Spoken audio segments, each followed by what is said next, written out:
Hello friends, welcome to my YouTube channel. और आज की वीडियो में हम पढ़ने वाले हैं वैदिक सभ्यता के बारे में।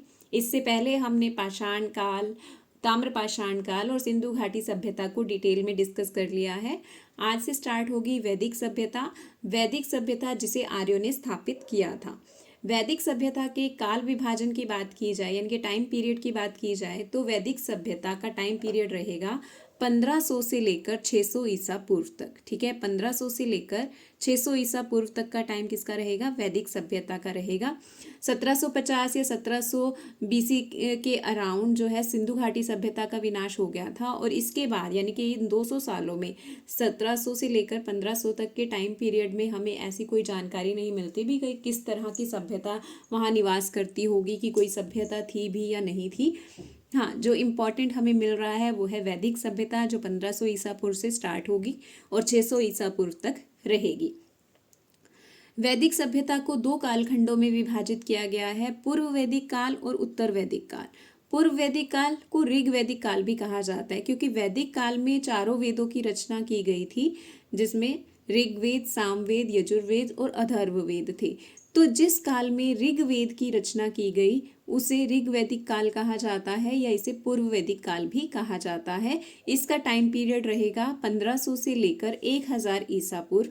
और उत्तर वैदिक काल का टाइम पीरियड रहेगा 1000 से 600 ईसा पूर्व। ठीक है, तो सबसे पहले मैंने बता ही दिया कि यह सभ्यता किसकी थी? आर्यों द्वारा स्थापित की गई सभ्यता थी। आर्य एक संस्कृत का शब्द है जिसका अर्थ होता है उत्तम, श्रेष्ठ या उच्च। ठीक है, तो ये उच्च किस आधार पर थे? जन्म के आधार पर या स्थान के आधार पर नहीं थे। ये उच्च थे भाषाई आधार पर, यानी कि आर्यों की भाषा को श्रेष्ठ समझा जाता था, इसीलिए आर्य जो है भाषाई आधार पर उच्च माने जाते हैं। अब अगला पॉइंट आता है कि जो आर्य थे, क्या ये मूल रूप से भारत में ही निवास करते थे या बाहर से आकर भारत में बस गए थे?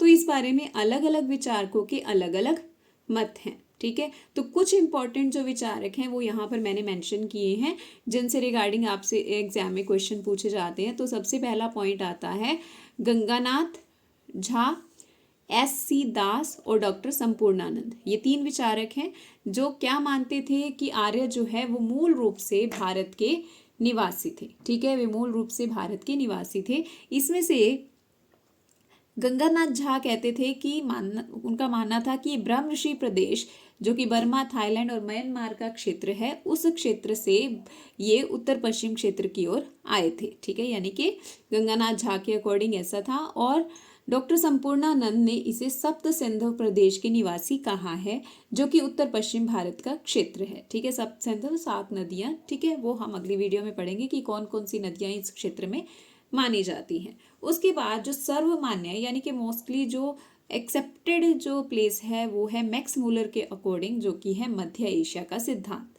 ठीक है, मैक्स मूलर कहते हैं कि जो आर्य थे वो मध्य एशिया के मूल निवासी थे और मध्य एशिया से ये भारत आकर बस गए थे। अब उन्होंने क्या आधार दिया है? उन्होंने कहा कि ईरानी ग्रंथ, जैन अवेस्ता और ऋग्वेद दोनों में बहुत सी समानताएं हैं। तो उनका मानना है कि शायद वो मध्य एशिया से भारत आए थे, तो वहाँ का इम्पैक्ट, उनके ग्रंथ का इम्पैक्ट ऋग्वेद में देखने को मिलता है। ठीक है, उसके बाद आया बाल गंगाधर तिलक। बाल गंगाधर तिलक एक समाज सुधारक थे और उन्होंने कहा कि आर्य जो थे वो उत्तरी ध्रुव, नॉर्थ पोल या आर्कटिक प्रदेश से भारत में आकर बस गए थे। उन्होंने क्या लॉजिक दिया कि जो ऋग्वेद है उसमें हिमपात का वर्णन किया गया है या लंबे दिन रात का वर्णन किया गया है, तो उस आधार पर बाल गंगाधर तिलक ने कहा कि आर्य जो है उत्तरी ध्रुव, नॉर्थ पोल के निवासी थे, जो वहां से भारत आकर बस गए थे। और लास्ट पॉइंट आता है दयानंद सरस्वती का। दयानंद सरस्वती कहते थे कि आर्य तिब्बत से आकर भारत में बसे होंगे। तो एक बार रिवाइज कर लेते हैं। गंगानाथ झा, A.C. दास और डॉक्टर संपूर्णानंद वो मानते थे कि आर्य भारत के मूल निवासी हैं। उसके बाद मैक्स मूलर वो मध्य एशिया का सिद्धांत देते हैं। बाल गंगाधर तिलक उत्तरी ध्रुव या आर्कटिक प्रदेश को आर्यों का मूल निवास मानते थे। और दयानंद सरस्वती ने तिब्बत को आर्यों का मूल निवास माना है। ठीक है, तो ये हो गया वैदिक सभ्यता का टाइम पीरियड को कैसे डिवाइड किया गया है। अब कुछ इंपॉर्टेंट पॉइंट्स जो हमें वैदिक सभ्यता के बारे में याद रखने होंगे। तो सबसे पहला पॉइंट है कि वैदिक सभ्यता पितृसत्तात्मक थी, पितृसत्तात्मक व्यवस्था थी, जबकि सिंधु घाटी सभ्यता में हमने क्या पढ़ा था, वह सभ्यता मातृसत्तात्मक थी। नेक्स्ट पॉइंट, वैदिक सभ्यता का जीवन ग्रामीण था, ये ग्रामीण जीवन जीते थे, जबकि सिंधु घाटी की सभ्यता के लोग नगरीय जीवन जी रहे थे। उसके बाद वर्ण व्यवस्था, यहाँ पर वर्ण व्यवस्था शुरू हो गई थी और वर्ण व्यवस्था कार्यानुसार थी, यानी कि जो व्यक्ति जैसा कार्य करता था वो उसी तरह का वर्ण उसी वर्ण में शामिल हो जाता था। यानी कि अगर कोई किसी ने वेदों को पढ़ लिया है या अच्छा ज्ञानी व्यक्ति है तो ब्राह्मण वर्ण से बिलोंग करता था, जो कुछ मेहनती थे या वो क्षत्रिय हो गए थे, ठीक है। तो ब्राह्मण, क्षत्रिय, वैश्य और शूद्र में डिवाइडेड था, पर कार्य के अनुसार था, ना कि जन्मानुसार था। ऐसा ऋग वैदिक काल में था। उसके बाद सिस्टम जन्मानुसार हो गया था, यानी कि जन्म के आधार पर वर्ण व्यवस्था फिक्स हो गई थी। पर पहले स्टार्टिंग में पूर्व वैदिक काल में वर्ण व्यवस्था कार्यानुसार थी कि आप जैसा कार्य करते थे वैसे ही वर्ण का हिस्सा माने जाते थे। यानी कि अगर एक ही परिवार में अगर कोई पढ़ लिख गया तो वो ब्राह्मण बन गया, जो सेवा कार्य कर रहा है वो क्षुद्र बन गया, या इस तरह से उन्होंने डिवाइड कर दिया था। उसके बाद आता है वैदिक सभ्यता उत्तर पश्चिम भारत में फैली, ठीक है। उसका क्षेत्र कौन सा रहा, उत्तर पश्चिम भारत।